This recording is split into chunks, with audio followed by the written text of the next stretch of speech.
नमस्कार। आरपीएससी मतलब राजस्थान लोक सेवा आयोग ने हाल ही में सब इंस्पेक्टर भर्ती 2025 के लिए नया सिलेबस जारी किया है। जी हाँ, सुना मैंने। और उसमें ना नए आपराधिक कानूनों को शामिल किया गया है। तो ये एक बड़ा संकेत है ना, कि इन बदलावों को समझना अब कितना जरूरी हो गया है। बिल्कुल बिल्कुल, खासकर ये जो नए कानून आए हैं। तो आज हम इन्हीं में से एक सबसे अहम कानून पर थोड़ी गहराई से बात करेंगे। हाँ, और ये कानून है भारतीय न्याय संहिता 2023, BNS जिसे करें। BNS, हाँ। और ये सिर्फ कोई मामूली फेरबदल नहीं है, ये भारत की पूरी क्रिमिनल जस्टिस सिस्टम में एक बुनियादी बदलाव है। इसने लगभग 160 साल पुराने IPC यानी भारतीय दंड संहिता को रिप्लेस किया है। 160 साल। और हमारी ये जो आज की पूरी बातचीत है, ये NCERT के मॉड्यूल समरी नोट्स पर आधारित है। जी, तो हमारा लक्ष्य आज साफ है, ये समझना कि भाई IPC को हटाकर BNS क्यों लाया गया, क्या सोच थी इसके पीछे, इसमें कौन से बड़े बदलाव हैं जो हमें पता होने चाहिए, और क्यों ये बदलाव महत्वपूर्ण है, सिर्फ एग्जाम के लिए नहीं बल्कि एक नागरिक के तौर पर भी। सही बात है। और हम ये भी देखेंगे कि कैसे ये बदलाव एक तरह से भारत को अपने कानूनी ढांचे को उस औपनिवेशिक अतीत से निकालकर आज की जरूरतों के हिसाब से ढालने की कोशिश है। आज की चुनौतियां, टेक्नोलॉजी, नए तरह के अपराध, इन सब के लिए। तो चलिए इस विषय की तह तक चलते हैं। शुरुआत यहीं से करते हैं कि आखिर ये बदलाव करने की जरूरत पड़ी ही क्यों। वो जो पुराने कानून थे वो कब से चले आ रहे थे? सजा होगी 1860। अच्छा। फिर 1863 में CRPC आई, मतलब दंड प्रक्रिया संहिता, जिसने पूरा प्रोसीजर तय किया। ये दोनों कानून सोचिए 1.5 सदी से भी ज्यादा वक्त से हमारे जस्टिस सिस्टम की रीढ़ थे। 1.5 सदी, जाहिर है इतने लंबे समय में तो दुनिया कहां से कहां पहुंच गई। तो क्या सुधार की बातें पहले नहीं उठी थी कभी? हाँ, उठी थी, बिल्कुल उठी थी। साल 2000 में जस्टिस VS मलिमथ की अध्यक्षता में कमेटी बनी थी। अच्छा, मलिमथ कमेटी। हाँ, उस कमेटी ने साफ साफ कहा था कि भाई मौजूदा क्रिमिनल जस्टिस सिस्टम पुराना पड़ गया है और इसमें बड़े सुधारों की सख्त जरूरत है। उन्होंने कई सिफारिशें भी दी, लेकिन मामला शायद उतना आगे नहीं बढ़ पाया उस वक्त। और फिर 2023 में ये बड़ा कदम उठाया गया, एक साथ 3 बड़े कानूनों को बदल दिया। ये तो सच में ऐतिहासिक है। निश्चित रूप से बहुत बड़ा कदम। 2023 में सरकार ने 3 प्रमुख औपनिवेशिक काल के कानूनों को खत्म करके उनकी जगह नए कानून लाए। निश्चित रूप से बहुत बड़ा कदम। 2023 में सरकार ने 3 प्रमुख औपनिवेशिक काल के कानूनों को खत्म करके उनकी जगह नए कानून लाए। पहला तो IPC 1860 की जगह आई भारतीय न्याय संहिता 2023, जिस पर आज हम बात कर रहे हैं। हाँ, दूसरा CRPC 1973 की जगह आई भारतीय नागरिक सुरक्षा संहिता BNSS 2023, जो प्रक्रिया बताएगी। अच्छा। और तीसरा इंडियन एविडेंस एक्ट 1872 की जगह आया भारतीय साक्ष्य अधिनियम BSA 2023, जो सबूतों से जुड़ा है। तो आज का हमारा फोकस BNS पर है। इन नए कानूनों को लाने के पीछे मुख्य सोच क्या रही? किन चीजों पर ज्यादा ध्यान दिया गया है जो शायद पहले उतना नहीं था? देखिए, मुख्य सोच तो यही लगती है कि कानून आज के समाज की जो हकीकत है उससे जुड़े हों। इसलिए फोकस उन मुद्दों पर है जो अब ज्यादा जरूरी हो गए हैं, जैसे महिलाओं और बच्चों की सुरक्षा को और मजबूत करना। ये तो बहुत जरूरी है। फिर डिजिटल दुनिया के अपराध मतलब साइबर क्राइम से निपटना, संगठित अपराध और आतंकवाद के खिलाफ कड़े प्रावधान बनाना, यहाँ तक कि पर्यावरण को नुकसान पहुंचाने को भी अब अपराध के दायरे में लाया गया है। अच्छा, पर्यावरण भी? हाँ, ये सब वो पहलू थे जो पुराने कानूनों में या तो थे ही नहीं या उतने प्रभावी ढंग से शामिल नहीं थे। समझ गई। तो आप BNS के कुछ बेसिक बातों पर आते हैं। ये कानून बन तो गया, पर लागू कब से हुआ है? BNS को राष्ट्रपति की मंजूरी मिली, यानी ये अधिनियमित हुआ 25 दिसंबर 2023 को। ओके, दिसंबर 2023। और देश भर में ये प्रभावी हो गया है 1 जुलाई 2024 से। 1 जुलाई 2024 से, ठीक है। और इसने IPC 1860 की जगह ली है। क्या इसकी बनावट में भी कोई बड़ा फर्क है? मैंने सुना है धाराएं कम हो गई हैं। हाँ, बनावट में बदलाव है। BNS में 20 अध्याय और 358 धाराएं हैं। सेक्शंस है 358। IPC में कितनी थी? IPC में 511 थी। ओह, काफी कम हो गई। हाँ, कोशिश ये की गई है कि कानून ज्यादा व्यवस्थित हो, समझने में आसान हो और जो दोहराव था ना पहले, उसे कम किया जाए। धाराएं कम होना दिलचस्प है। क्या इससे कानून सरल हुआ या कुछ चीजें हट गई? खैर, इस पर आगे बात करेंगे। पहले इसके महत्व पर आते हैं। सबसे बड़ा संदेश तो शायद यही है कि 100 साल पुराने अंग्रेजों के जमाने के कानून को आखिरकार बदल दिया। बिल्कुल, यह इसका सबसे बड़ा प्रतीकात्मक महत्व है। आप इसे कानूनी डीकोलोनाइजेशन कह सकते हैं, मतलब औपनिवेशिक छाया से बाहर निकलना। ये भावना कि अब कानून भारतीयों द्वारा भारतीयों के लिए हैं, ये सिर्फ कानून बदलना नहीं बल्कि एक मानसिकता बदलने जैसा है। दंड से ज्यादा न्याय पर फोकस करने की बात कही जा रही है। और इसी कड़ी में एक बहुत बड़ा बदलाव है राजद्रोह यानी सेडिशन कानून का हटना। आईपीसी की धारा 124A तो हमेशा ही विवादों में रही। हाँ, वो धारा अब इतिहास बन गई है। बीएनएस में 124A जैसा कुछ नहीं है। कुछ भी नहीं। नहीं, उसकी जगह बीएनएस की धारा 152 है। ये भारत की संप्रभुता, एकता और अखंडता को जानबूझकर खतरे में डालने वाले कामों को अपराध मानती है। तो फर्क क्या हुआ फिर? फर्क ये है कि अब निशाना सरकार की आलोचना पर नहीं बल्कि सीधे देश की सुरक्षा और अखंडता पर हमला करने वाले एक्ट्स पर है। ये एक बहुत महीन लेकिन महत्वपूर्ण बदलाव है कि कानून का फोकस कहाँ शिफ्ट हुआ है। ये वाकई अहम है। इसके अलावा और कौन से नए पहलू हैं जो बीएनएस को महत्वपूर्ण बनाते हैं? आपने कुछ का जिक्र तो किया था। हाँ, कई नई बातें हैं। एक तो है सामुदायिक सेवा। हाँ, कम्युनिटी सर्विस। छोटे अपराधों के लिए जेल की बजाय समाज सेवा की सजा, फिर मॉब लिंचिंग और आतंकवाद जैसे अपराधों की स्पष्ट परिभाषा और कड़ी सजा तय की गई है, जो पहले आईपीसी में सीधे तौर पर थी ही नहीं। मॉब लिंचिंग की परिभाषा, हाँ, ये जरूरी था। बिल्कुल। फिर संगठित अपराध जो बड़े बड़े सिंडिकेट चलाते हैं, और साइबर अपराध जो आज हर किसी को प्रभावित कर रहा है, इन पर खास ध्यान दिया गया है। और महिलाओं और बच्चों की सुरक्षा का आपने जिक्र किया था, उसमें क्या ठोस बदलाव है? उनके खिलाफ होने वाले अपराधों में सजा को और सख्त किया गया है। कुछ गंभीर मामलों में तो मृत्युदंड तक का प्रावधान है। इसके लिए बीएनएस में एक पूरा अध्याय चैप्टर 5 ही समर्पित है। पूरा एक चैप्टर? अच्छा। इलेक्ट्रॉनिक रिकॉर्ड और सबूतों को कानूनी मान्यता दी गई है, जो पहले उतनी स्पष्ट नहीं थी। ये बदलाव तो सच में काफी बड़े दायरे को कवर करते हैं। चलिए कुछ परिभाषाओं को देखते हैं जो बदली हैं या नई आई हैं। जैसे दस्तावेज, क्या वो अब सिर्फ कागज नहीं रहा? हाँ, बिल्कुल। बीएनएस की धारा 28 साफ कहती है कि दस्तावेज में कागज के साथ साथ इलेक्ट्रॉनिक और डिजिटल रिकॉर्ड भी शामिल हैं। मतलब email, WhatsApp messages, server logs, ये सब अब कानूनी तौर पर दस्तावेज माने जा सकते हैं। ये आज के समय की जरूरत थी। सही बात है। और लिंग, जेंडर की परिभाषा में भी कुछ नया है शायद? जी, धारा 210 में लिंग को परिभाषित करते हुए पुरुष और महिला के साथ साथ ट्रांसजेंडर को भी शामिल किया गया है। ये लैंगिक समानता और समावेश की दिशा में एक महत्वपूर्ण कानूनी कदम है। ये अच्छी बात है। बच्चा किसे माना गया है, क्या ये भी स्पष्ट किया गया है? हाँ, धारा 23 के अनुसार 18 साल से कम उम्र का कोई भी व्यक्ति बच्चा माना जाएगा। ये परिभाषा खासकर बाल अपराधों से जुड़े कानूनों के लिए बहुत महत्वपूर्ण है। और महिलाओं और बच्चों के खिलाफ अपराधों के लिए ये जो अलग अध्याय चैप्टर 5 बनाया गया है, क्या इससे मामलों को तेजी से निपटाने में मदद मिलेगी? क्या लगता है? उम्मीद तो यही है। देखिए, एक समर्पित अध्याय होने से इन अपराधों को ज्यादा फोकस और संवेदनशीलता के साथ देखा जा सकेगा, ऐसी अपेक्षा है। और जो प्रक्रियात्मक संहिता है बीएनएसएस, उसमें भी महिलाओं और बच्चों से जुड़े मामलों के लिए विशेष प्रावधान किए गए हैं, जैसे उनकी गवाही कैसे रिकॉर्ड होगी वगैरह। ठीक है, अब जरा इन सुधारों में और गहरे उतरते हैं। सामुदायिक सेवा की बात आपने की थी। जी, ये सुनने में तो अच्छा लगता है, पर ये है क्या असल में और किन पर लागू होगा? सामुदायिक सेवा, जैसा मैंने कहा, सजा का एक नया विकल्प है। ये उन अपराधों के लिए है जो बहुत गंभीर नहीं माने जाते। जैसे? कोई उदाहरण, जैसे मान लीजिए कोई नशे में पब्लिक में हंगामा करता है, या किसी पर झूठा आरोप लगाकर मानहानि करता है, या फिर कुछ खास परिस्थितियों में आत्महत्या का प्रयास करता है। ऐसे मामलों में जज अब जेल भेजने की बजाय ये आदेश दे सकता है कि अपराधी इतने घंटे समाज के लिए मुफ्त में कोई उपयोगी काम करे। कैसा काम? मतलब सड़कों पर झाड़ू लगाना या ऐसा कुछ? हो सकता है, या किसी पार्क की देखभाल करना, किसी सरकारी दफ्तर में क्लर्कियल मदद करना, ट्रैफिक कंट्रोल में सहायता करना, कुछ भी जो समाज के लिए उपयोगी हो। मकसद दोहरा है।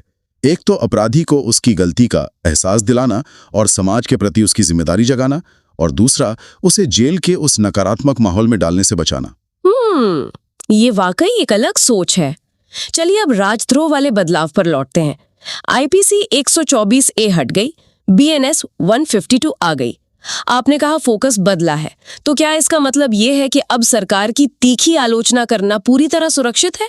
देखिए, कानून की व्याख्या तो आखिर में अदालतें ही करेंगी, लेकिन बीएनएस धारा 152 की जो भाषा है वो इस तरह है कि वो भारत की संप्रभुता, एकता और अखंडता को इरादतन या जानबूझकर खतरे में डालने वाले कृत्यों पर लागू होती है।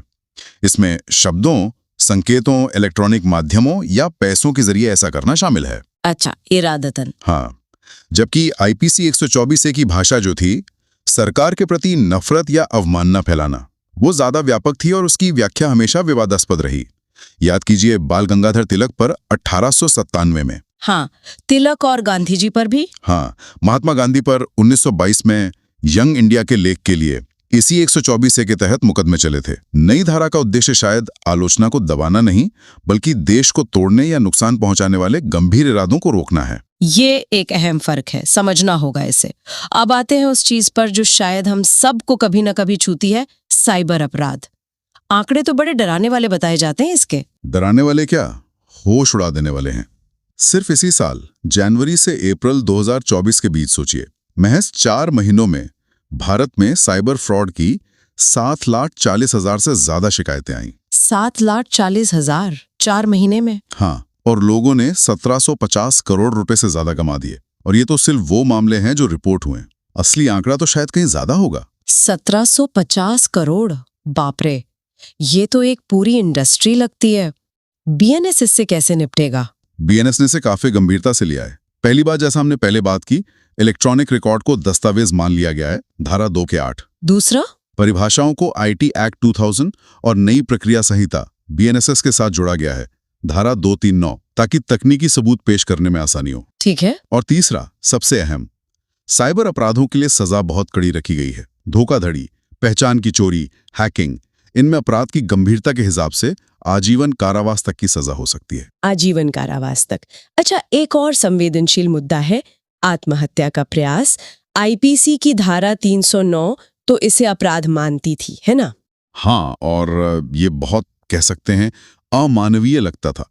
जो व्यक्ति पहले ही इतने गहरे मानसिक दर्द में है कि वो अपनी जान लेने की कोशिश कर रहा है, उसे ठीक होने पर सजा देना। बीएनएस ने इस सोच को बदला है। धारा 309 अब खत्म कर दी गई है। पूरी तरह से खत्म? तो क्या अब आत्महत्या का प्रयास करना किसी भी सूरत में अपराध नहीं है? लगभग नहीं, सिर्फ एक स्थिति को छोड़ा गया है। अगर कोई व्यक्ति किसी सरकारी कर्मचारी को उसकी ड्यूटी करने से रोकने के लिए आत्महत्या की धमकी देता है या प्रयास करता है। अच्छा, जैसे कोई खुद पर पेट्रोल छिड़क ले ताकि पुलिस उसे गिरफ्तार ना करे। हाँ, बिल्कुल वैसा। उस स्थिति में उसे 1 साल तक की सजा या सामुदायिक सेवा हो सकती है, धारा 115। और अगर कोई सामान्य स्थिति में ऐसा प्रयास करता है, डिप्रेशन में या किसी और वजह से, तो उसे अपराधी नहीं माना जाएगा। बीएनएस की धारा 115 साफ कहती है कि ऐसे व्यक्ति को गंभीर तनावग्रस्त अंडर सीवियर स्ट्रेस समझा जाएगा, और कानून सरकार पर यह जिम्मेदारी डालता है कि वो ऐसे व्यक्ति की देखभाल, इलाज और पुनर्वास का इंतजाम करे। ये मानसिक स्वास्थ्य देखभाल अधिनियम 2017 की भावना के भी अनुरूप है, मतलब दंड की बजाय मदद पर जोर है। ये वाकई एक बहुत मानवीय बदलाव है, बहुत जरूरी था ये। अब आते हैं मॉब लिंचिंग पर। ये शब्द पिछले कुछ सालों में बहुत सुनने को मिला, पर कानून में इसकी कोई स्पष्ट जगह नहीं थी। बिल्कुल, भीड़ का किसी को पीट कर मार डालना एक भयानक अपराध है, लेकिन आईपीसी में इसके लिए कोई अलग से धारा नहीं थी। हत्या या गैर इरादतन हत्या की धाराओं में ही केस चलता था। बीएनएस ने इसे एक विशिष्ट अपराध के तौर पर परिभाषित किया है। कैसे परिभाषित किया है? अगर 5 या उससे ज्यादा लोगों का समूह किसी की नस्ल, जाति, समुदाय, लिंग, जन्म स्थान, भाषा, व्यक्तिगत विश्वास या किसी अन्य ऐसे ही आधार पर हत्या करता है, तो उसे मॉब लिंचिंग माना जाएगा। और सजा क्या है इसके लिए? बहुत कठोर, आजीवन कारावास से लेकर मृत्युदंड तक का प्रावधान है। ये समाज में बढ़ती इस भयानक प्रवृत्ति पर रोक लगाने की एक मजबूत कोशिश है। आतंकवाद के लिए भी अब बीएनएस में ही परिभाषा आ गई है।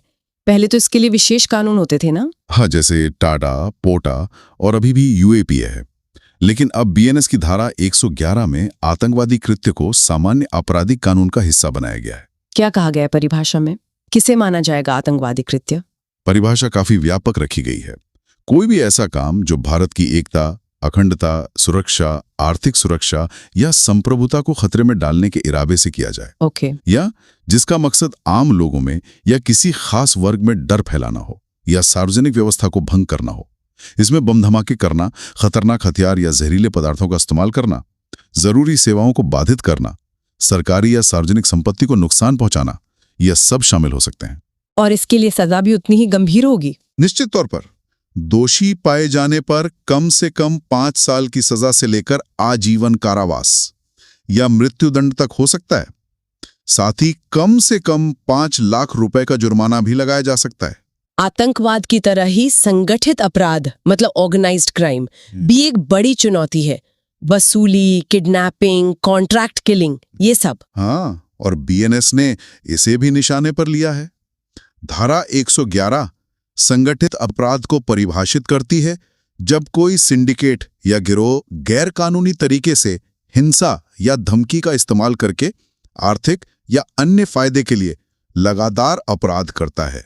इसमें क्या क्या शामिल है? इसमें अपहरण, फिरौती मांगना, सुपारी लेकर हत्या करना, जमीन पर कब्जा करना, साइबर अपराध करना, मानव तस्करी, ड्रग्स या हथियारों का कारोबार, ये सब शामिल है। इसके लिए क्या सजा रखी गई है? अगर संगठित अपराध के दौरान किसी की मौत हो जाती है तो मृत्युदंड या आजीवन कारावास और कम से कम 10 लाख रुपए का जुर्माना। अगर मौत नहीं होती है तो कम से कम 5 साल से लेकर आजीवन कारावास तक की सजा और कम से कम 5 लाख रुपए का जुर्माना। क्या छोटे स्तर के संगठित अपराधों के लिए भी कुछ है?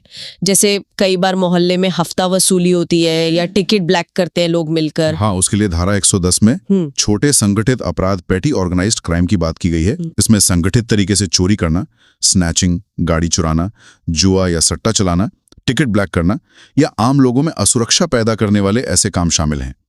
इनके लिए 1 से 7 साल तक की सजा और जुर्माने का प्रावधान है। एक और नई धारा 69 काफी चर्चा में रही थी, वो शादी का झांसा देकर या पहचान छिपाकर यौन संबंध बनाने वाली। जी, धारा 69 ये कहती है कि अगर कोई पुरुष किसी महिला से शादी का वादा करके यौन संबंध बनाता है जबकि उसका शादी करने का कोई इरादा ही नहीं था, या अपनी असली पहचान जैसे नौकरी, धर्म, जाति वगैरह धोखे से छिपाकर सहमति लेता है, तो यह अपराध होगा।